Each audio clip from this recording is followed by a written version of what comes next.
How to change a 2013 Chevy Cruze 5-button flip key remote battery. Now here's Sergeant Locksmith to show you how. Let's change the battery out on our Chevy Cruze 5-button flip key remote.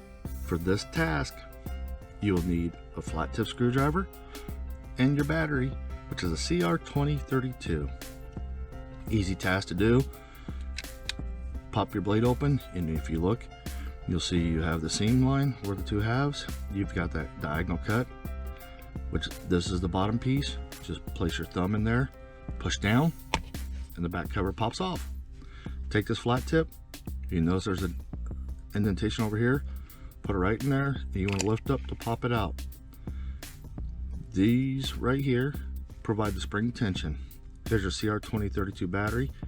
Go ahead and slide it back in, and you notice it goes under that little lip right there, and when you get in, push it down, and it should lock in with the other tabs. Go ahead and put the back cover on. There you go, you've changed it out.